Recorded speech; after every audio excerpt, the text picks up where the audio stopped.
ठीक है। तो डिफ्रेंसमोगैमी का मतलब 8 एस्कोस्पोर्स प्रेजेंट होते हैं। हेलो बच्चों, वेलकम टू हॉरिजॉन क्लासेस। आज का टॉपिक हमारा है बायोलॉजिकल क्लासिफिकेशन। तो बायोलॉजिकल क्लासिफिकेशन में पहले हमने मोनेरा करवा दिया है, इसके आगे प्रोटिस्टा भी कर चुके हैं। और आज का टॉपिक है हमारा बायोलॉजिकल क्लासिफिकेशन में कि हम लोग फंजाई के बारे में, वायरस, वायरॉइड्स, प्रायोन, लाइकेन, इन सब के बारे में करने वाला है। तो स्टार्ट करते हैं सबसे पहले किंगडम किंगडम फंजाई से। तो देखो, फंजाई एक स्पेशल टाइप की किंगडम है। कैसे स्पेशल है? तो फंजाई के अंदर सेल वॉल होती है, सेल वॉल होती है। अब जिसमें सेल वॉल है प्लांट किंगडम के अंदर, वो फोटोसिंथेसिस करता है, तो सेल वॉल भी है इसमें, मल्टी सेलुलर भी है। तो सेल वॉल मल्टी सेलुलर वाले ऑर्गेनिज्म फोटोसिंथेटिक होते हैं, ये नॉन फोटोसिंथेटिक है। ये हेट्रोट्रॉफिक नेचर वाले ऑर्गेनिज्म है, ये हेट्रोट्रॉफिक नेचर वाले ऑर्गेनिज्म है। कॉमनली ये सेप्रोफाइट होता है। सेप्रोफाइट का मतलब हुआ कि जो सड़े गले चीज हैं उनसे फूड एब्जॉर्ब करके अपना खाना लेता है। ठीक है। सिर्फ ईस्ट की बात कर ले, हालांकि नई क्लासिफिकेशन में ईस्ट को इंक्लूड कर लिया गया है प्रोटिस्टा के अंदर, बट इसकी मोस्ट ऑफ द फीचर बाकी सारे मल्टी सेलुलर फंगस की तरह होती है, इसलिए इसे हम फंजाई के अंदर पढ़ते हैं। क्योंकि 5 किंगडम क्लासिफिकेशन में भी प्रोटिस्टा की क्लियर कट बाउंड्री नहीं है कि प्रोटिस्टा के अंदर कौन कौन से वाले इंक्लूड करेंगे, बट इन जनरल प्रोटिस्टा के अंदर यूनिसेलुलर यूकैरियोटिक ऑर्गेनिज्म रखते हैं। लेकिन यहां पर आप देखो ईस्ट, इसे फंजाई के अंदर एनसीईआरटी ने लेके पढ़ाया हुआ है। इसका मतलब कि बहुत क्लियर बाउंड्री नहीं है प्रोटिस्टा का। है तो एक्चुअली नई क्लासिफिकेशन 5 किंगडम क्लासिफिकेशन की सेलुलर ऑर्गेनाइजेशन के बेसिस पर देखा जाए तो ये प्रोटिस्टा है, लेकिन मोड ऑफ न्यूट्रिशन के बेसिस पर देखा जाए तो ये फंजाई है। ठीक है। तो ईस्ट को छोड़ दिया जाए तो फंजाई फिलामेंटस होते हैं। इसकी जो मेन बॉडी स्ट्रक्चर होती है इस तरीके से फिलामेंट लाइक होते हैं। यूं एक एक फिलामेंट को हाइफा कहा जाता है, हाइफा प्लूरल इज हाइफी। और जो नेटवर्क है, इस हाइफा का नेटवर्क है, इसे माइसीलियम कहते हैं, माइसीलियम। ठीक है। हाइफा की जो जाल बनी होती है उसका नाम है माइसीलियम। यदि इसके हैबिटेट की बात कर लें तो ये लगभग हर वैसे जगह में मिलेगा जहां वार्म एंड ह्यूमिड प्लेस हो। तो हर एक जगह पाए जाने वाले ऑर्गेनिज्म को कॉस्मोपॉलिटन कहा जाता है। कॉस्मोपॉलिटन है ये एयर में भी मिलेगा, वाटर में भी मिलेगा, सॉइल में भी, एनिमल बॉडी में पैरासिटिक फॉर्म में, प्लांट बॉडी में भी पैरासिटिक फॉर्म में प्रेजेंट हो सकती है। जैसे एनिमल बॉडी में रिंगवर्म, और प्लांट बॉडी में इससे बहुत सारी डिजीज होती है, जैसे रस्ट डिजीज, स्मट डिजीज। इस तरीके से ये पैरासिटिक फॉर्म में भी प्रेजेंट हो सकता है। वार्म और ह्यूमिड प्लेस में कॉमनली पाया जाएगा।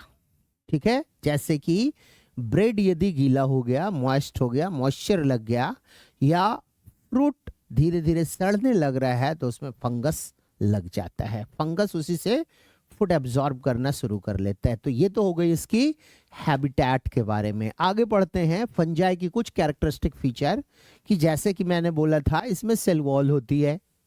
तो ये जो सेल वॉल है ये किसका बना हुआ है? काइटिन का बना हुआ है। काइटिन क्या होती है? तो देखो इधर काइटिन होती है एन एसिटाइल ग्लूकोजामीन की पॉलीमर। यहां पर NH-COCH3 ग्लूकोज मॉलिक्यूल के अंदर ये ग्रुप लगा हुआ होता है, और ये कंटिन्यूअसली, जैसे कार्बन नंबर देख लें 1 2 3 4 5 और 6 कार्बन रिंग के बाहर होती है। तो ये यूनिट कंटिन्यूअसली आपस में एन टर्म्स तक जुड़ जाए तो इसी को काइटिन कहा जाता है। बाकी HOH की पोजीशन आप चाहो तो यहाँ पे लिख लो, H, यहाँ भी H है, OH, H, H, H। तो कंटिन्यूअसली एन एसिटाइल, इसे बोला जाएगा एन एसिटाइल ग्लूकोज एमीन। इसी के पॉलीमर होते हैं जिससे कि बना हुआ होता है काइटिन। तो सेल वॉल इसी काइटिन की बनी होती है। बॉडी की बात कर ले तो अभी तुरंत मैंने समझाया था, एक एक फिलामेंट को हाइफा कहते हैं, हाइफा, प्लूरल इज हाइफी। और इसकी जो जाल बन गई इस तरीके से, तो पूरी प्लांट बॉडी की जो नेटवर्क है इसका नाम माइसेलियम, ये माइसेलियम कहलाता है। अब जो एक यहां पर ये हाइफा है, इसको इनलार्ज करके देखा जाए तो कुछ हाइफा जो होते हैं बहुत सारी न्यूक्लियाई प्रेजेंट होती है, जबकि कुछ हाइफा जो होते हैं इनके बीच में सेप्टा, दो सेल को सेपरेट करने वाले वॉल का नाम सेप्टा, तो ये सेप्टा इसमें प्रेजेंट होता है। तो सेप्टा कुछ में प्रेजेंट हो सकता है, कुछ में प्रेजेंट सेप्टा नहीं होती है। यदि सेप्टा रहा तो ये यूनिन्यूक्लिएटेड होगा, यूनिन्यूक्लिएटेड। और यदि सेप्टा नहीं रहा तो ऐसे माइसीलियम का नाम एसेप्टेट, एसेप्टेट।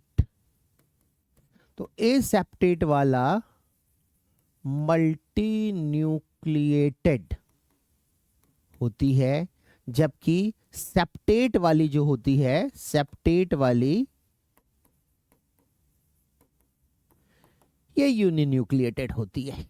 ठीक है, तो इसकी मेन प्लांट बॉडी की बात कर लें तो बिल्कुल पतली सी लंबी सी थ्रेड लाइक स्ट्रक्चर होती है जिसका नाम हाइफा, और हाइफा के नेटवर्क का नाम जाल की तरह से जो यहाँ पे प्रेजेंट है इसको बोल देंगे हम माइसीलियम।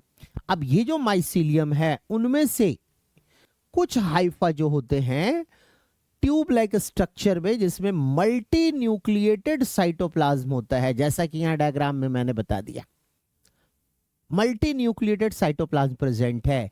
जबकि यदि जो यूनिन्यूक्लिएटेड यहां पे प्रेजेंट है तो सेप्टा प्रेजेंट होगा। तो जो मल्टी न्यूक्लिएटेड या एसेप्टेट वाले फॉर्म प्रेजेंट होते हैं इसे सिनोसिटिक कंडीशन कहा जाता है, सिनोसिटिक। जैसे आगे चल के हम अभी क्लासिफिकेशन करेंगे फंजाई की, तो फाइकोमाइस्टीज की जितनी भी हाइफा होती है वो सिनोसिटिक मतलब मल्टी न्यूक्लिएटेड फॉर्म में प्रेजेंट होते हैं। लेकिन एस्कोमाइस्टीज या बेसिडियोमाइस्टीज या ड्यूटेरोमाइस्टीज की बात कर लें तो सेप्टेट होती है, और सेप्टेट के साथ साथ उसमें ब्रांचिंग भी होता है, डिवाइडेड भी होता है। सॉरी। तो ये तो हो गई इसकी प्लांट बॉडी। अब यदि क्लासिफिकेशन की बात कर लें मोड ऑफ न्यूट्रिशन के बेसिस पर, तो पहले ही मैंने बोला था कि ये हेटेरोट्रॉफिक है। अब हेटेरोट्रॉफिक में कौन सा वाला, या तो सैप्रोफिटिक या तो पैरासिटिक। जैसे पैरासिटिक फॉर्म होती है एक पक्सीनिया, पक्सीनिया ग्रामिनिस,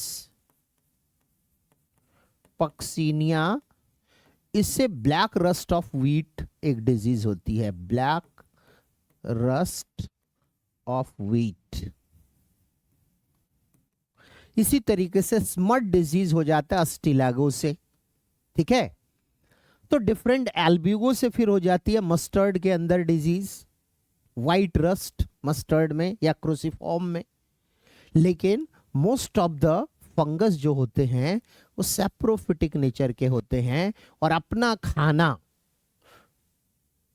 डेड और डिकेइंग ऑर्गेनिक मैटर से या सड़े हुए फ्रूट से एब्जॉर्ब करके लेता है। ठीक है, तो ये मोड ऑफ न्यूट्रिशन के बेसिस पर फंजाई को हम क्लासिफाई कर सकते हैं सैप्रोफाइट या पैरासाइट, दो डिफरेंट ग्रुप में।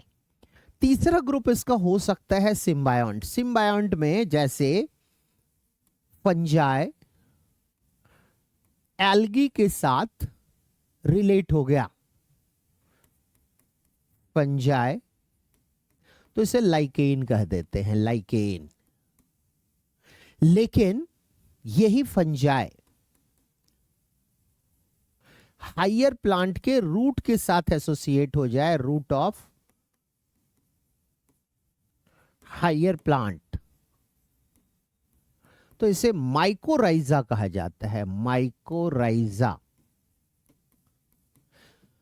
तो ये एक दूसरे को हेल्प करता है, दोनों को फायदा होता है। जैसे in case of algae and fungi, lichen की बात कर रहे हैं, तो फंजाई वाटर और मिनरल एब्जॉर्ब करके और साथ में शेल्टर प्रोवाइड करता है, जगह देता है एल्गी को रहने के लिए। बदले में एल्गी क्या करेगा, एल्गी फूड प्रोवाइड कर देता है। जब खाना बनाता है फोटोसिंथेसिस से, तो वो फूड मटेरियल दोनों शेयर करता है। लाइकेन के बारे में डिटेल में मैं यहां पे बता रहा हूं, आप देख लो एक बार कि लाइकेन सिम्बायोटिक एसोसिएशन है एल्गी और फंजाई का। एल्गल मेंबर को फाइकोबायोंट और माइकोबायोंट बोल देते हैं फंगल मेंबर को, ठीक है ना। एल्गल कंपोनेंट को फाइकोबायोंट, और ये फाइकोबायोंट एल्गी के क्लोरोफाइसी का मेंबर कॉमनली होता है, जबकि माइकोबायोंट एस्कोमाइस्टीज का मेंबर होता है। हेटेरोट्रॉफिक नेचर का तो है ही। मैंने ये बताया अभी कि जो यहाँ पर माइकोबायोंट है ये शेल्टर प्रोवाइड करता है, ठीक है, ये शेल्टर प्रोवाइड करता है और साथ में ये एब्जॉर्ब करता है मिनरल न्यूट्रिएंट और वाटर। बदले में एल्गी खाना बनाएगा, और जब खाना बनाएगा तो खाना दोनों के बीच में शेयर की जाएगी। ये कभी भी, ये जो लाइकेन होता है कभी भी पॉल्यूटेड वाटर में नहीं होती है, क्योंकि ये सल्फर डाइऑक्साइड सेंसिटिव होता है। जहां ज्यादा सल्फर डाइऑक्साइड होगा लाइकेन की डेथ हो जाएगी। तो जिस किसी भी पॉन्ड में यदि लाइकेन नहीं मिल रहा हो तो हम समझ सकते हैं कि वो पॉन्ड में पॉल्यूटेड वाटर है, ठीक है। और इस लाइकेन में एसेक्सुअल सेक्सुअल दोनों रिप्रोडक्शन होता है। Sexual mode of reproduction mainly fungi वाला मेंबर करता है, और एसेक्सुअल रिप्रोडक्शन फंजाई में भी होती है और एल्गी में भी होता है। वापस आते हैं हम लोग टॉपिक अपने जहां हम लोग पढ़ रहे थे। तो ये था हमारा सिम्बायोटिक एसोसिएशन फंजाई का एल्गी के साथ लाइकेन। और यदि ये रूट ऑफ हायर प्लांट के साथ सिम्बायोटिक एसोसिएशन कर लिया है तो इसको माइकोराइजा कहते हैं। तो माइकोराइजा में भी हायर प्लांट को ये मिनरल और वाटर प्रोवाइड करता है। एक बढ़िया एग्जांपल है कि एक फंगस होती है ग्लोमस, ग्लोमस, ये हायर प्लांट की रूट पाइनस के साथ सिम्बायोटिक एसोसिएशन करता है, और ये मेनली फॉस्फोरस एब्जॉर्ब करने का काम करता है और पाइनस को प्रोवाइड करता है। पाइनस जब फोटोसिंथेसिस से फूड बनाएगा तो फूड दोनों शेयर करेगा, दोनों को फायदा हुआ, इसलिए इसको सिम्बायोटिक एसोसिएशन कहते हैं। अब हम लोग पढ़ लेते हैं फंजाई की रिप्रोडक्शन के बारे में। तो रिप्रोडक्शन वेजिटेटिव भी होती है, एसेक्सुअल भी होती है और सेक्सुअल रिप्रोडक्शन भी होती है। अब मोस्ट ऑफ द फंजाई यदि फिलामेंटस है तो वेजिटेटिव रिप्रोडक्शन फ्रेगमेंटेशन से होती है, टूट गया, दोनों पार्ट बन गया, फिर से फिलामेंट ग्रो कर गया दोनों। लेकिन यदि ईस्ट की बात कर ले जो यूनिसेलुलर फॉर्म में प्रेजेंट होती है, तो ईस्ट में बडिंग के थ्रू हो सकता है या बाइनरी फ्यूजन से हो सकता है। तो यहां पर वेजिटेटिव रिप्रोडक्शन फ्रेगमेंटेशन से हो सकती है फिलामेंटस फॉर्म में, और ईस्ट जैसे ऑर्गेनिज्म में बाइनरी फ्यूजन और बडिंग के थ्रू हो सकता है। सेक्सुअल रिप्रोडक्शन इसमें एसेक्सुअल पहले पढ़ लेते हैं। एसेक्सुअल रिप्रोडक्शन इसमें एसेक्सुअल स्पोर्स के थ्रू होती है। अब एसेक्सुअल स्पोर्स जो होते हैं, एसेक्सुअल स्पोर्स की बात कर लें तो ये कई डिफरेंट टाइप के होते हैं, जैसे स्पोरेंजियोस्पोर्स, स्पोरेंजियोस्पोर्स, जूस्पोर्स, जूस्पोर्स, और एक होता है कोनिडियोस्पोर्स या कोनिडिया। तो कोनिडिया जो होती है, जिस स्ट्रक्चर के ऊपर डेवलप किया, इसके बाहर की तरफ एक small round ball like structure grow करता चला जाता है, यही है इसका कोनिडिया। तो कोनिडिया की बात यदि कर लें तो बॉडी के बाहर बना है तो इसलिए इसको बोलेंगे कि ये एक्सोजिनसली प्रोड्यूस होती है। लेकिन ये दोनों एंडोजिनस या एंडोगैमस प्रोड्यूस होती है। मेन बॉडी जैसे ये है स्पोरेंजियम, तो स्पोरेंजियम के अंदर ये स्पोर लाइक स्ट्रक्चर तो इनसाइड प्रेजेंट रहे तो एंडोगैमस या एंडोस्पोर बोलते हैं। इस तरीके से स्पोरेंजियोस्पोर्स की फॉर्मेशन होती है और इसी स्पोरेंजियोस्पोर्स में यदि फ्लैजिला डेवलप कर गया तो इसी का नाम जूस्पोर्स। तो जूस्पोर जो होती है मोटाइल नेचर की होती है और स्पोरेंजियोस्पोर्स नॉन मोटाइल नेचर का होता है, ये डिफरेंस है। तो एसेक्सुअल रिप्रोडक्शन यहां पर कोनिडिया के थ्रू या हम बोल सकते हैं स्पोरेंजियोस्पोर्स या जूस्पोर्स के थ्रू होती है, जबकि सेक्सुअल रिप्रोडक्शन सेक्स ऑर्गन के अंदर होता है। और सेक्स ऑर्गन जिस स्ट्रक्चर के अंदर प्रेजेंट होती है उस स्ट्रक्चर को फ्रूटिंग बॉडी कहा जाता है। फ्रूटिंग बॉडी, फ्रूट नहीं, फ्रूट सिर्फ होती है प्रेजेंट फ्लावरिंग प्लांट्स के अंदर, एंजियोस्पर्म के अंदर, लेकिन फ्रूटिंग बॉडी फंजाई के अंदर या लोअर प्लांट्स में डेवलप होती है जिसके अंदर सेक्स ऑर्गन प्रेजेंट होते हैं और उस सेक्स ऑर्गन के अंदर प्रेजेंट होती है सेक्सुअल स्पोर्स। जो फंजाई के अंदर सेक्सुअल स्पोर्स प्रेजेंट होती है उसका नाम है oospores या एस्कोस्पोर्स या बेसिडियोस्पोर्स। 3 डिफरेंट टाइप के स्पोर्स प्रेजेंट होते हैं। होता है और भी स्पोर्स, लेकिन अपनी एनसीईआरटी में डिस्क्रिप्शन इसी 3 की दी गई है, हम लोग भी उसी के हिसाब से पढ़ेंगे। जैसे आगे चल के क्लासिफिकेशन पढ़ेंगे तो फंगस को क्लासिफाई किया गया 4 डिफरेंट क्लास में, फाइकोमाइस्टीज, एस्कोमाइस्टीज, बेसिडियोमाइस्टीज, ड्यूटेरोमाइस्टीज। इसमें से ड्यूटेरोमाइस्टीज में सेक्सुअल रिप्रोडक्शन कभी नहीं होता, तो इन्हीं तीनों में होता है। तो फाइकोमाइस्टीज में oospores, एस्कोमाइस्टीज में एस्कोस्पोर्स और बेसिडियोमाइस्टीज में बेसिडियोस्पोर्स। ये सेक्सुअल स्पोर्स है जो प्रेजेंट कहां होती है तो सेक्स ऑर्गन के अंदर। जैसे एस्कोमाइस्टीज के मेंबर की सेक्स ऑर्गन का नाम है एस्कस और एस्कस के अंदर होती है एस्कोस्पोर्स और एस्कस जहां प्रेजेंट होता है फ्रूटिंग बॉडी, तो एस्कोमाइस्टीज की फ्रूटिंग बॉडी को क्लिस्टोथीसियम या एस्कोकार्प कहा जाता है। बेसिडियोमाइस्टीज में फ्रूटिंग बॉडी को बेसिडियोकार्प कहा जाता है, लेकिन बेसिडियोमाइस्टीज में सेक्स ऑर्गन एब्सेंट होते हैं, ये अभी हम लोग आगे पढ़ने वाले हैं। ठीक है, अब यहां पर जो सेक्सुअल रिप्रोडक्शन होती है फंजाई के अंदर, इसे यदि हम समझें तो ये 3 स्टेप में कंप्लीट होती है, प्लाज्मोगैमी, कैरियोगैमी और मियोसिस।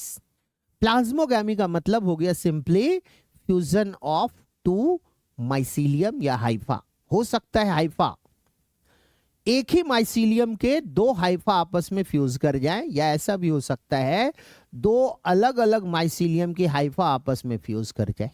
जैसे एस्कोमाइस्टीज का मेंबर होता है तो सेम माइसीलियम की 2 हाइफा के सेल के बीच में फ्यूजन होगी, इसी फ्यूजन का नाम है प्लाज्मोगैमी।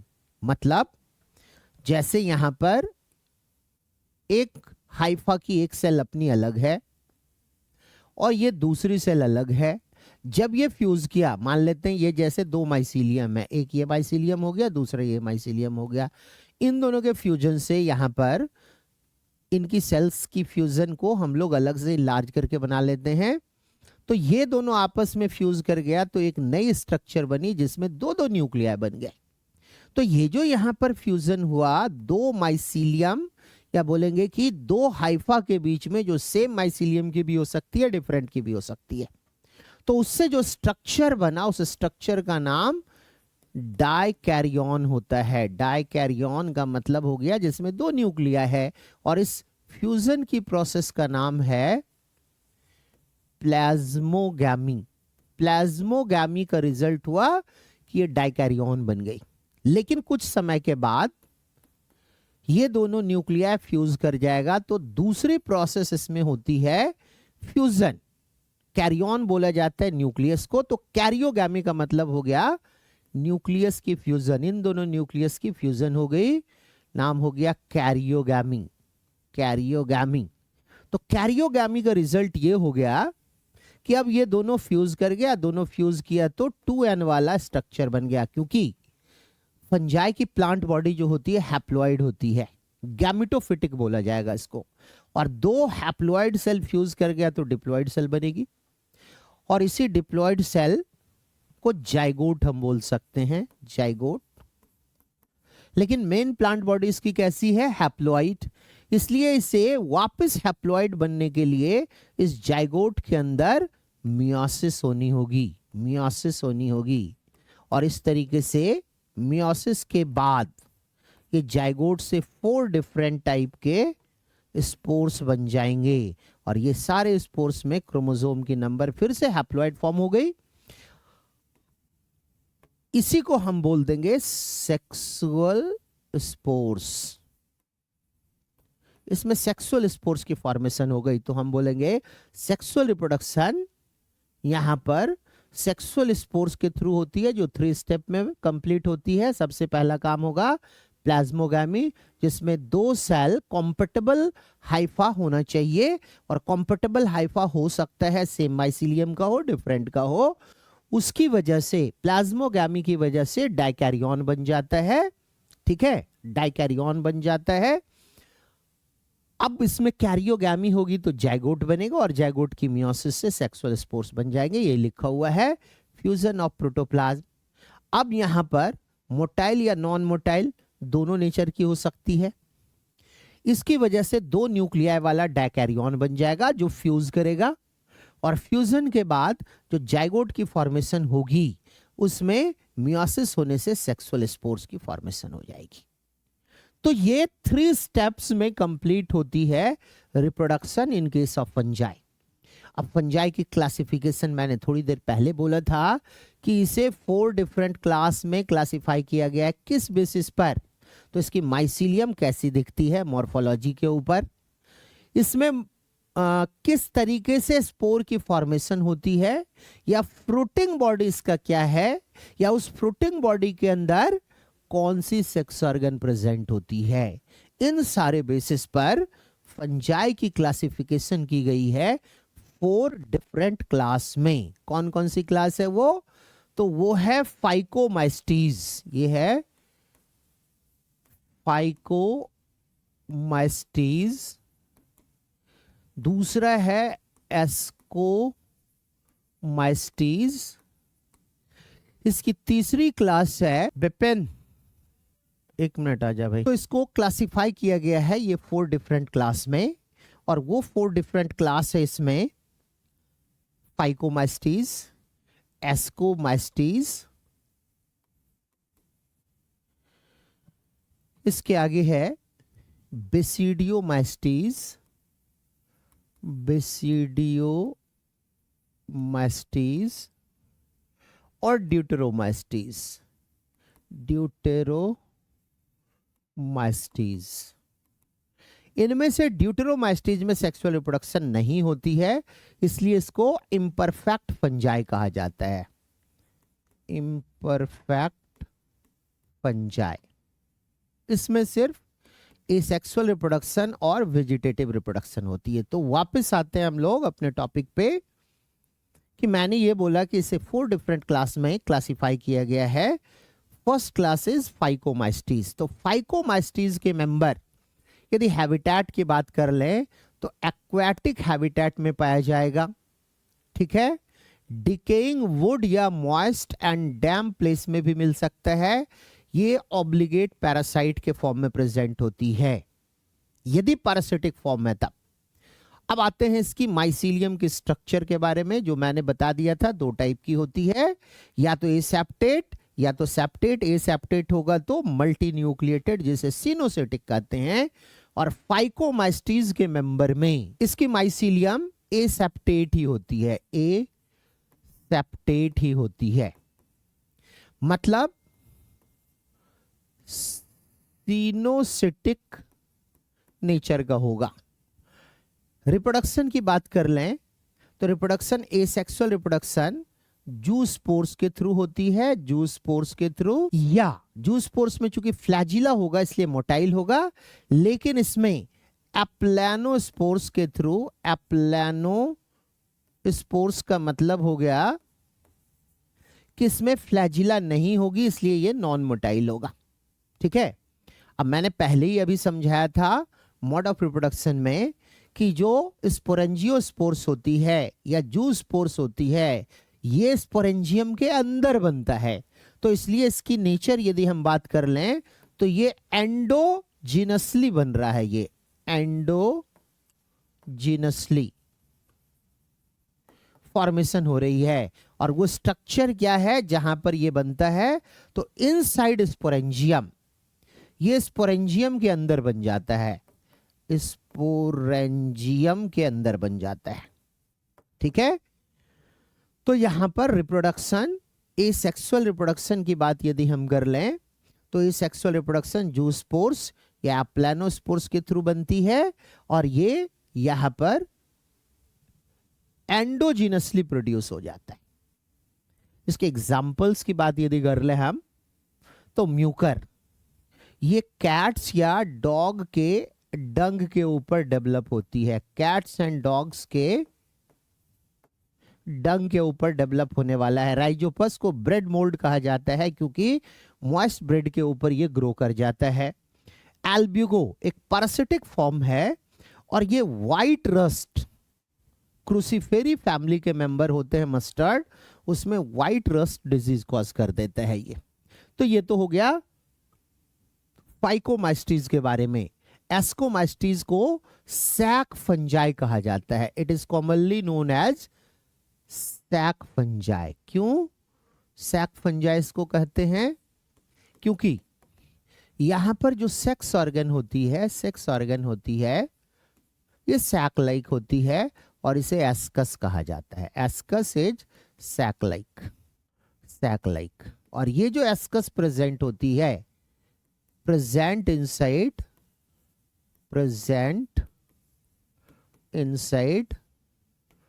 फ्रूटिंग बॉडी, और इसका नाम है क्लिस्टोथीसियम। क्लिस्टोथीसियम, इसे एस्कोकार्प भी कहा जाता है। Ascocarp, ascocarp.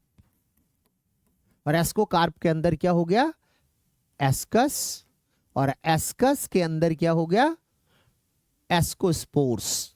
ठीक है, तो इसकी स्पोर्स, सेक्सुअल स्पोर एस्कोस्पोर्स होती है, जबकि फाइकोमाइस्टीज के मेंबर में जो सेक्सुअल स्पोर्स होती है, सेक्सुअल स्पोर होती है, ये ऊस्पोर होता है, ऊस्पोर्स। यदि हैबिटेट की बात कर लें एस्कोमाइस्टीज के मेंबर में, तो मोस्ट ऑफ द मेंबर इसकी डिकम्पोजर होती है, पैरासिटिक भी हो सकता है, और इसके मेंबर कुछ कॉप्रोफिलस, कॉप्रोफिलस का मतलब होता है जो डंग के ऊपर ग्रो करे, एक्सक्रीटा के ऊपर ग्रो करे, एनिमल एक्सक्रीटा के ऊपर ग्रो करे।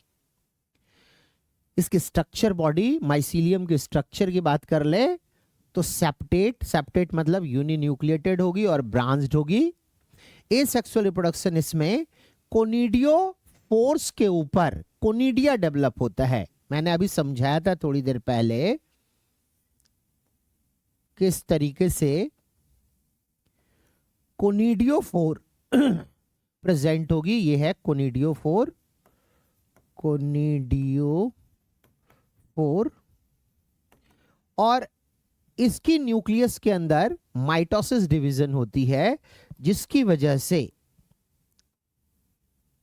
ये कोनिडिया की फॉर्मेशन हो जाती है, और ये कोनिडिया एक के ऊपर एक इस तरीके से ग्रो करता चला जाता है। इनमें सबसे पुराना वाला ओल्डेस्ट सबसे ऊपर होगा, जबकि नई वाली नीचे की तरफ बनती चली जाएगी। यही है कोनिडिया।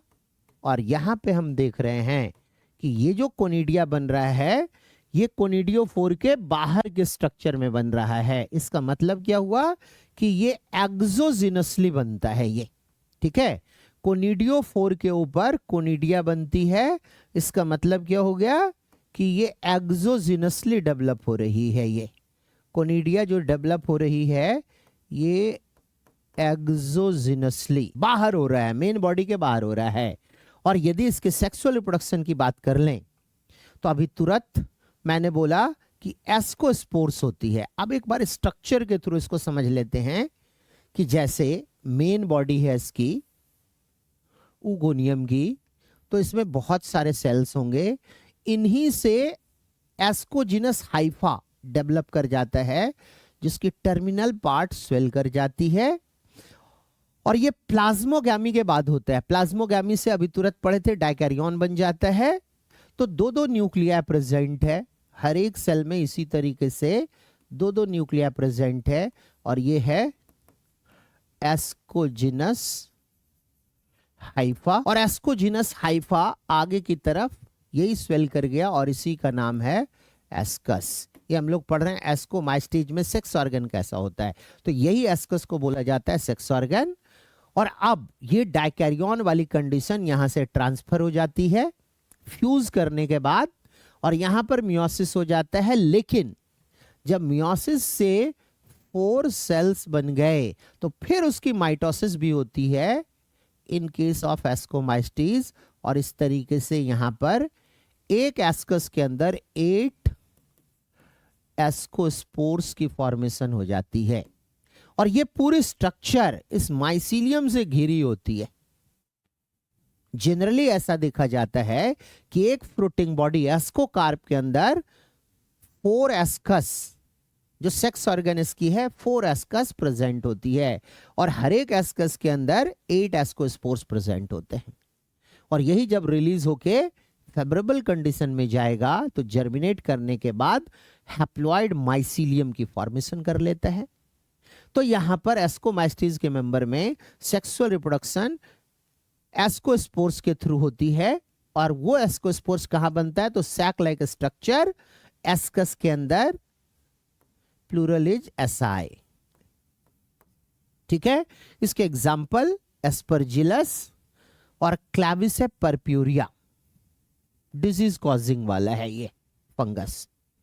नेक्स्ट आते हैं हम लोग बेसिडियोमाइस्टीज और ड्यूटेरोमाइस्टीज में।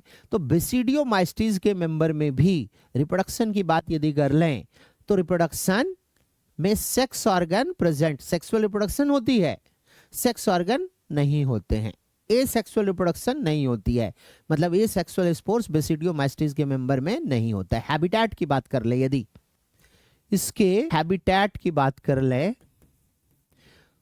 तो ये मॉइस्ट सॉइल में ग्रो करेगा। इसके अलावा ट्री स्टंप के ऊपर ये ग्रो कर सकता है, लॉग्स के ऊपर ग्रो कर सकता है, लिविंग प्लांट बॉडी में पैरासाइट फॉर्म में प्रेजेंट हो सकती है, और ये डिजीज कॉजिंग मेंबर भी रखता है, जैसे रस्ट या स्मट डिजीज।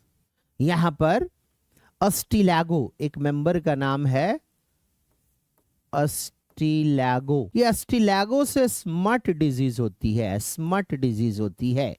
और पक्सीनिया ग्रामिनिस, पक्सीनिया से रस्ट डिजीज होती है, रस्ट। ठीक है, ब्लैक रस्ट ऑफ व्हीट होती है। ठीक है, तो इसमें पैरासिटिक फॉर्म भी होते हैं।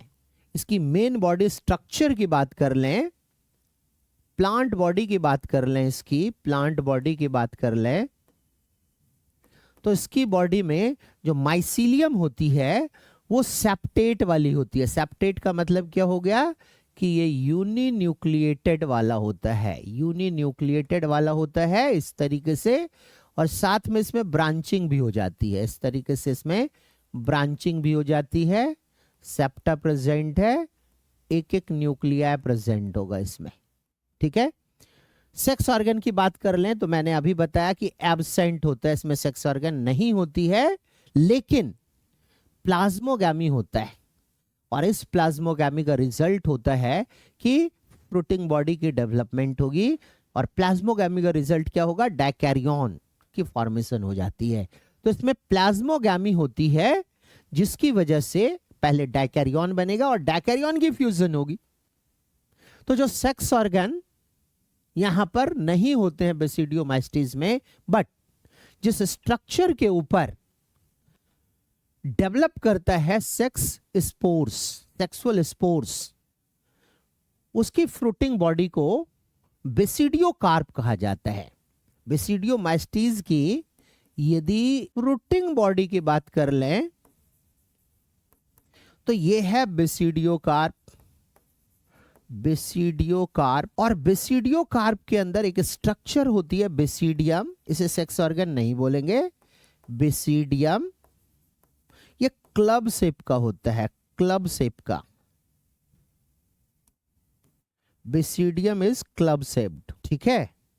बेसिडियम जो होती है, मैं फिर से लिख देता हूं, बेसिडियम इज क्लब शेप्ड। इस तरीके की स्ट्रक्चर होती है यूं। और चूंकि प्लाज्मोगामी के रिजल्ट से बना है तो इसमें दो दो न्यूक्लिया प्रेजेंट होगी। ये फ्यूज किया तो 2n वाला एक सिंगल न्यूक्लियस बन गई, like zygote.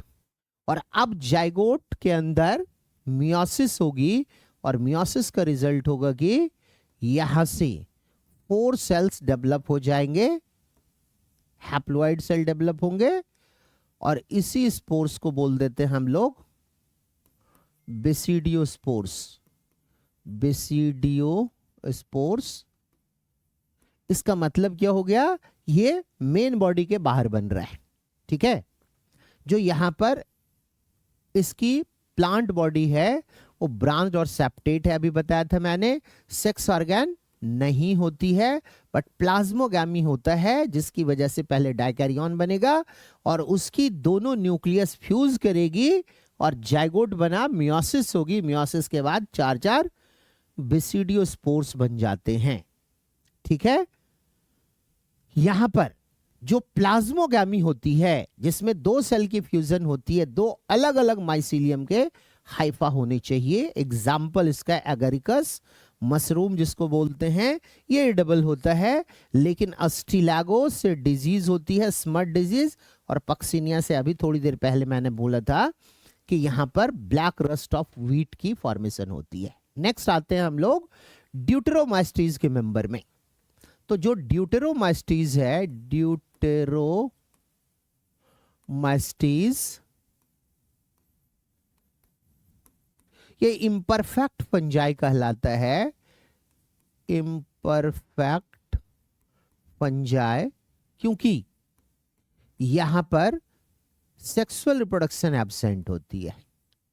Sexual reproduction absent होती है। कुछ मेंबर को पहले पुरानी क्लासिफिकेशन में ड्यूटेरोमाइस्टीज में रख दिया गया था और सेक्सुअल रिप्रोडक्शन भी देखा गया था उसमें। तो अब नई क्लासिफिकेशन के अनुसार ऐसे सारे मेंबर को या तो एस्कोमाइस्टीज में डाल दिया गया या तो बेसिडियोमाइस्टीज में डाल दिया गया। और अब हम बोलेंगे कि ड्यूटेरोमाइस्टीज के मेंबर में सेक्सुअल रिप्रोडक्शन नहीं होती है। इसके प्लांट बॉडी की बात कर लें, प्लांट बॉडी की बात कर लें तो ये भी ब्रांच्ड होती है, ब्रांच्ड होती है, और साथ में सेप्टेट होती है, सेप्टेट होती है। का मतलब ये हो गया कि यहां भी एक ही न्यूक्लियस होता है, एक सेल के अंदर सिंगल सिंगल न्यूक्लियस होती है। मैंने पहले ही बता दिया, रिप्रोडक्शन इसमें नहीं होती है सेक्सुअल, यानी एसेक्सुअल रिप्रोडक्शन होगी। और एसेक्सुअल स्पोर्स यहां पर जो होता है वो कोनिडिया होता है, कोनिडिया।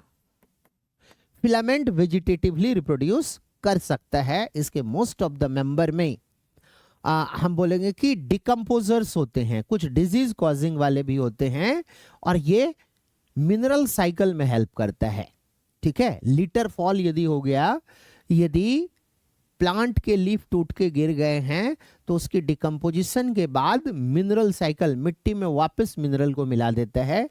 जैसे इसके कुछ इंपॉर्टेंट एग्जाम्पल है ऑल्टरनेरिया। तो ऑल्टरनेरिया से पोटैटो के अंदर ब्लाइट डिजीज हो जाती है। कॉलिटोट्राइकम फैल्केटम, ये जो कॉलिटोट्राइकम है, कॉलिटोट्राइकम, इससे red rot of sugar cane, sugar cane में एक लंबी सी लाइन सी बन जाती है कभी कभी इसी फंगल इन्फेक्शन की वजह से। ट्राइकोडर्मा, तो ट्राइकोडर्मा से डिजीज होती है रिंगवर्म, ठीक है। तो ये सारे डिजीज कॉजिंग वाले हैं मेंबर्स। तो हमने फंजाई की ये 4 डिफरेंट क्लास के बारे में कर लिया। जो मैं अभी बता रहा था कि कुछ फंजाई से हमें कुछ फायदा भी है, कुछ नुकसान भी है। तो इसकी इकोनॉमिक इंपॉर्टेंस की बात कर लें तो जो इसके यूनिसेलुलर मेंबर हैं, ये फर्मेंटेशन में हेल्प करता है और इस तरीके से bread and wine and beer industry में इंपॉर्टेंट है। पेनिसिलियम की बात कर ले तो सबसे पहला एंटीबायोटिक पेनिसिलियम नोटेटम से अलेक्जेंडर फ्लेमिंग ने निकाला था, जिसका नाम पेनिसिलिन रखा गया। इसी तरीके से मशरूम एगरिकस को बोलते हैं, तो एगरिकस एडिबल होती है। कुछ एडिबल जैसे ट्रफल्स एंड मोरल्स, ठीक है, ये एडिबल होती है और डिलीशियस होता है खाने में। डिकम्पोजर्स होते हैं, अभी तुरंत हमने बताया डिट्रोमाइस्टीज का मेंबर, और लिटर फॉल की ये डिकम्पोजिशन में हेल्प करता है। इस तरीके से मिनरल साइकिल में ये हेल्प करता है। तो ये इंपॉर्टेंस हो गया फंजाई का। इसकी हार्मफुल एक्टिविटी की बात यदि कर लें तो अभी तुरंत हमने बताया था व्हाइट रस्ट डिजीज क्रूसिफर की या मस्टर्ड की कुछ फंजाई की वजह से होता है। अस्टिलैगोसिस मड डिजीज होती है। ब्लैक रस्ट ऑफ व्हीट ये होती है पक्सिनिया ग्रामिनिस से, तो इसके बहुत सारे डिजीज कॉजिंग वाले इफेक्ट भी होते हैं। ये फ्रूट्स या फूड को स्पॉइल कर सकता है, खराब कर सकता है। ये एग्जाम्पल मैंने बता रखे हैं। पक्सिनिया में black rust of wheat present होती है, तो ये हो गया इसकी हार्मफुल एक्टिविटी। ये स्ट्रक्चर है एडिबल मशरूम का, जिसे एगरिकस कहा जाता है। यही है इसकी फ्रूटिंग बॉडी। तो फ्रूटिंग बॉडी तो होती है बेसिडियोमाइस्टीज में, लेकिन सेक्स ऑर्गन नहीं होते हैं प्रेजेंट। बाकी प्लांट किंगडम के बारे में मॉर्फोलॉजी ऑफ एंजियोस्पर्मिक प्लांट यहां पर डिटेल में पढ़ते हैं। और प्लांट किंगडम एल्गी या ब्रायोफाइटा या टेरिडोफाइटा प्लांट किंगडम में पढ़ लेते हैं हम लोग। तो यहाँ पे बहुत कुछ बताने के लिए नहीं है, इसे डिटेल में हम लोग प्लांट किंगडम और मॉर्फोलॉजी ऑफ एंजियोस्पर्मिक। इसी तरीके से एनिमल किंगडम की एक अलग ही चैप्टर दी गई है हमारे पास, चैप्टर नंबर 4 एनिमल किंगडम, उसके बारे में वहां बताया गया है। नेक्स्ट आ जाते हैं हम लोग वायरस के पास। तो वायरस ऑब्लिगेट पैरासाइट है, ये कभी भी बिना लिविंग सेल के जिंदा नहीं रह सकता है। सेल के बाहर ये नॉन लिविंग है, क्रिस्टल के फॉर्म में प्रेजेंट होती है, और जैसे ही होस्ट सेल के अंदर चला आया तो ये वायरस अब लिविंग बन जाती है, क्योंकि इसमें रिप्रोडक्शन या बोलेंगे मल्टीप्लिकेशन प्रोसेस शुरू हो गई है। तो इसलिए रिप्रोडक्शन या मल्टीप्लिकेशन एक बहुत ही इंपॉर्टेंट फिनोमेना है लिविंग ऑर्गेनिज्म का। बट ये बहुत सारे ऐसे ऑर्गेनिज्म हैं जिसमें नहीं होती है, एक्सेप्शनल कंडीशन है। इसलिए इसको डिफाइनिंग फीचर, रिप्रोडक्शन को डिफाइनिंग फीचर नहीं बोला जाता है, बट इंपॉर्टेंट कैरेक्टरिस्टिक फीचर है। अदरवाइज रिप्रोडक्शन यदि कैरेक्टरिस्टिक फीचर नहीं होता तो वायरस को लिविंग भी नहीं बोलते, होस्ट सेल में भी नहीं बोलते। तो वायरस के अंदर दो ही केमिकल होती है, प्रोटीन और दूसरा न्यूक्लिक एसिड। तो न्यूक्लिक एसिड में या तो डीएनए होगा या तो आरएनए होगा, दोनों एक साथ कभी नहीं होती है प्रेजेंट। और इसी डीएनए और आरएनए को जेनेटिक मटेरियल बोला जाता है इस वायरस का। तो यहां पर वायरस को हम सेल नहीं बोल सकते, क्योंकि यहां पे सिर्फ केमिकल दो हैं, प्रोटीन और साथ में न्यूक्लिक एसिड। जो सेल ऑर्गेनेल्स होने चाहिए, एक सेल में बाउंड्री बोलेंगे, जो सेल मेम्ब्रेन होनी चाहिए, ये नहीं है, इसलिए ये सेल नहीं है, ये नॉन सेलुलर फॉर्म है ऑर्गेनिज्म का। और होस्ट सेल के बाहर ये इनर्ट क्रिस्टलाइन फॉर्म में प्रेजेंट होती है। लेकिन जैसे ही होस्ट सेल के अंदर इंटर किया तो होस्ट सेल की प्रोटीन सिंथेसाइजिंग मशीनरी को कैप्चर करके अपने लिए प्रोटीन सिंथेसाइज करना शुरू कर लेता है। इस वायरस वर्ड का मीनिंग है वेनम या पॉइजनस फ्लूइड, जिसे आइवानोव्स्की ने एक्सप्लेन किया था। इसी ने सबसे पहले देखा था कि टोबैको प्लांट में कुछ मोजाइक डिजीज, उसकी लीफ के अंदर कुछ मोजाइक पैटर्न में इन्फेक्शन हो गई है, सिम्टम्स इसमें मोजाइक पैटर्न डेवलप हो गई है, और बोला कि जो भी कॉजेटिव एजेंट है वो बैक्टीरिया से भी छोटी है। ठीक है, इसने रिकॉग्नाइज किया causal organism of Mosaic disease of tobacco कि ये स्मॉलर देन बैक्टीरिया थी। क्यों? क्योंकि बैक्टीरिया प्रूफ फिल्टर से ये पास हो जाता था, इसका मतलब छोटा था, और इसे ही वायरस का नाम दिया गया। तो आइवानोव्स्की ने वायरस बोला, जबकि वेजर्निक ने ये बताया कि यदि कोई इन्फेक्टेड टोबैको प्लांट है तो उसकी एक्सट्रैक्ट को निकालकर एक नॉर्मल प्लांट में डाल दिया जाए तो नॉर्मल प्लांट भी इन्फेक्टेड हो जाएगी। और इसके लिए इसने एक स्टेटमेंट दिया, कॉन्टाजियम वाइवम फ्लूडम, जिसका मतलब है इन्फेक्शियस लिविंग फ्लूड। इसी ने डेमोन्स्ट्रेट किया और एक्सट्रैक्ट किया infected plant of tobacco could cause infection in healthy plant। ठीक है, बाद में स्टैनले ने इस वायरस की क्रिस्टल फॉर्म बना के इसे देखा, मतलब आइसोलेट सबसे पहले स्टैनले ने किया था, इसको क्रिस्टलाइन फॉर्म में देखा था, और इसी में तब पता चला था कि वायरस जो है कुछ केमिकल्स का बना हुआ है, मैक्रोमोलिक्यूल्स का बना हुआ है, इसमें सेलुलर ऑर्गेनाइजेशन नहीं होती है। ये ऑब्लिगेट पैरासाइट है, मतलब होस्ट सेल में ही जिंदा रहेगा। यदि होस्ट सेल के बाहर ले जाया जाए तो ये क्रिस्टलाइन फॉर्म में नॉन लिविंग मटेरियल में कन्वर्ट हो जाएगा।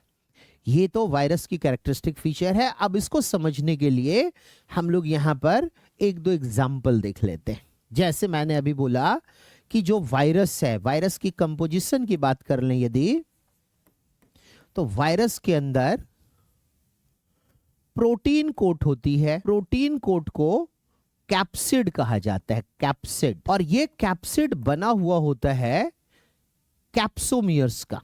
कैप्सिड के यूनिट की बात कर लें तो कैप्सोमियर्स हैं, कैप्सोमियर्स। इसमें बहुत सारे कैप्सोमियर्स होते हैं, तब प्रोटीन की कवरिंग बनती है, और उसके अंदर जेनेटिक मटेरियल होता है।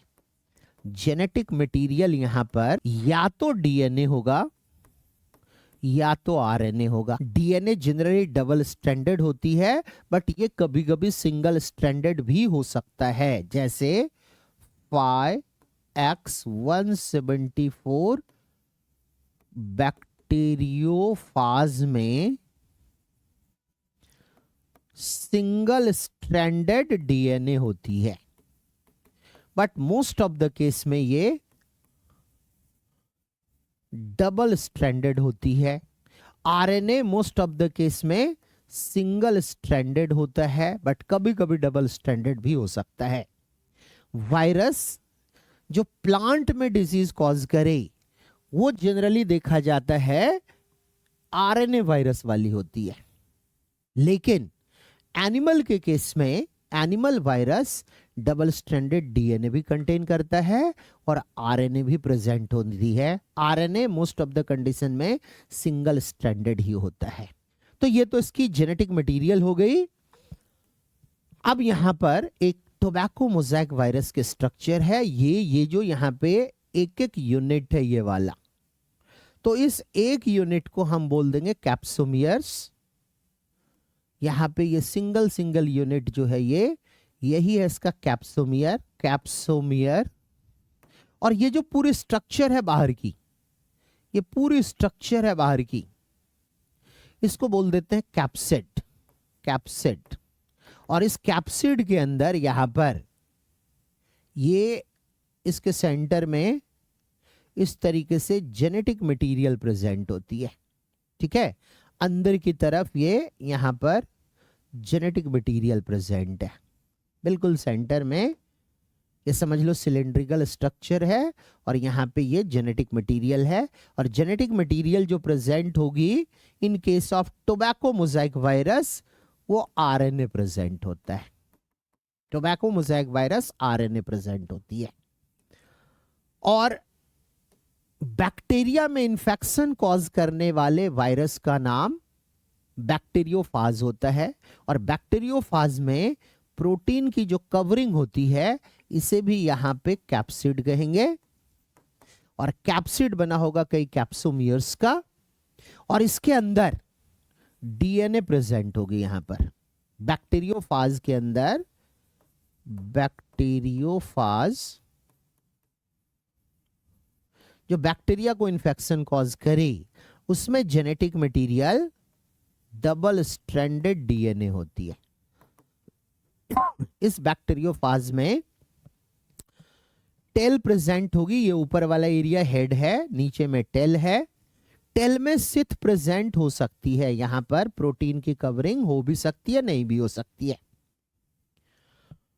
और इस हेड और टेल के बीच में कॉलर प्रेजेंट होगा। टेल में ये टेल फाइबर होती है जिससे कि ये इन्फेक्शन कॉज करता है होस्ट सेल में।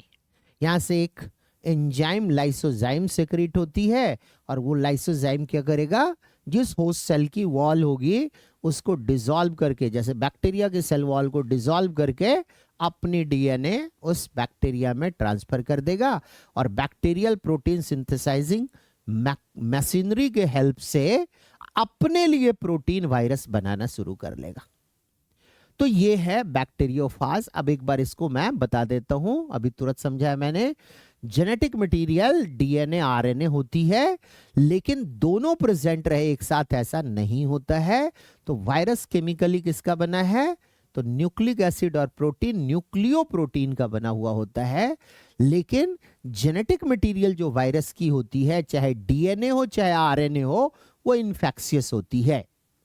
जनरली प्लांट वाला मैंने बोल दिया सिंगल स्ट्रैंडेड आरएनए का होता है, और एनिमल को इन्फेक्ट करने वाला आरएनए भी हो सकता है, डीएनए भी हो सकता है। जैसे एक एग्जांपल है कि ह्यूमन में जो एड्स डिजीज होती है वो एचआईवी के कारण होता है, और एचआईवी जो होती है ये आरएनए वायरस है, आरएनए वायरस है, ठीक है। लेकिन बहुत सारी ऐसी एनिमल वायरस है जो डीएनए वाली वायरस है। बैक्टीरिया में अभी तुरंत बोले, जिसे बैक्टीरिया को इन्फेक्ट करने वाले वायरस का नाम है बैक्टीरियोफाज, उसमें डबल स्ट्रैंडेड डीएनए प्रेजेंट होती है, ये मैंने लिख दिया है। प्रोटीन कोट को कैप्सिड कहा जाता है, जो कैप्सोमियर की बनी होती है, और ये हेलिकल भी हो सकता है, जैसा कि अभी टोबैको मोज़ाइक वायरस में देखे थे। ये पॉलीहेड्रल हो सकती है, जैसा कि यहाँ पे हम देख रहे हैं। और इसका काम क्या है कैप्सिड का, तो ये जो अंदर में जेनेटिक मटेरियल है उसको प्रोटेक्ट करना।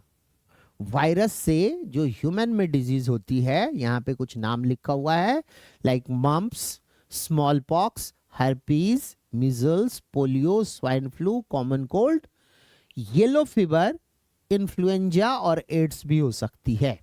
और प्लांट के अंदर वायरल डिजीज से जो सिम्टम्स डेवलप होते हैं, अभी तुरंत पढ़े, टोबैको मोज़ाइक वायरस से उसके लीफ में मोज़ाइक पैटर्न बन सकता है। इसके अलावा leaf rolling and curling, yellowing, when clearing, dwarfing, stunted, मतलब प्लांट की हाइट नहीं बढ़ती है, स्टंटेड ग्रोथ हो जाता है प्लांट के अंदर। वायरस की तरह का एक ऑर्गेनिज्म बाद में डाइनर ने डिस्कवर किया, और डाइनर ने देखा कि पोटैटो के अंदर एक डिजीज हो रही थी, पोटैटो स्पिंडल ट्यूबर डिजीज, और इस डिजीज को कॉज करने वाला जो एजेंट था वो वायरस से भी साइज में छोटी थी। बाद में जब उसको आइसोलेट किया गया तो देखा गया कि वो बिना प्रोटीन कवरिंग वाली स्मॉल मॉलिक्यूलर वेट वाली आरएनए है। तो सिर्फ आरएनए होने के कारण इस वायरॉइड, वायरॉइड का मतलब होता है नेकेड वायरस, मतलब इसमें प्रोटीन की कवरिंग नहीं होगी, ठीक है। ये डिस्कवर किया था डाइनर ने, और बाद में उसे पाया कि वो कुछ और नहीं, वो आरएनए है, जिसकी मॉलिक्यूलर मास बहुत ही कम होती है। नेक्स्ट हम लोग कर लेते हैं प्रायॉन। अब आगे चल के एक डिजीज देखा गया काऊ में, कैटल्स के अंदर, कि उसकी न्यूरॉन्स डिजेनरेट हो रही थी। मैड कॉ डिजीज नाम रखा गया इसका। और जब कॉजेटिव एजेंट देखा तो उसमें प्रोटीन तो थी, जेनेटिक मटेरियल था ही नहीं। तो प्रोटीन चूंकि बाहर होती है, इसलिए ऐसे कॉजेटिव एजेंट को जो प्रायोन बोला गया, इसकी साइज लगभग वायरस के बराबर थी, लेकिन इसमें जेनेटिक मटेरियल देखा ही नहीं गया। तो यहां पर प्रायोन के अंदर एबनॉर्मली फोल्डेड प्रोटीन होती है जिसकी साइज वायरस के बराबर होती है। और प्रायोन से होने वाला डिजीज, मोस्ट नोटेबल डिजीज की बात यदि कर ले तो बोवाइन या कैटल्स या काउ में देखा गया था, बोवाइन स्पॉन्जिफॉर्म इंसेफेलोपैथी। इसी में न्यूरॉन्स डिजेनरेट करने लगता है। इसी को कॉमनली मैड कॉ डिजीज कहा जाता है। ह्यूमन के अंदर भी कुछ डिजीज होते हैं, जैसे सीआर जैकब डिजीज, इसकी तरह का डिजीज होता है ये बोवाइन स्पॉन्जिफॉर्म इंसेफेलोपैथी, जो कैटल्स में प्रेजेंट होती है। इसके अलावा प्रायोन से कुरु डिजीज भी होती है, ये अफ्रीका में देखा गया है। इसको लाफिंग डेथ भी कहा जाता है, लाफिंग डेथ। और रीजन यदि देखा जाए तो प्रोटीन की कवरिंग है, प्रायोन से होती है। तो इस तरीके से बायोलॉजिकल क्लासिफिकेशन का टॉपिक हम लोग यहां पर अभी कर लिए हैं। फंजाई के बारे में, फंजाई के अलावा वायरस मैंने बता दिया, वायरॉइड्स बता दिया, प्रायोन बता दिया, और ये लाइकेन बता दिया। तो हमारा जो सेकेंड चैप्टर है बायोलॉजिकल क्लासिफिकेशन क्लास 11th का, ये टॉपिक हमारा कंप्लीट हो गया, चैप्टर हमारा कंप्लीट हो गया। बाकी मिलते हैं अगले वीडियो में, तब तक के लिए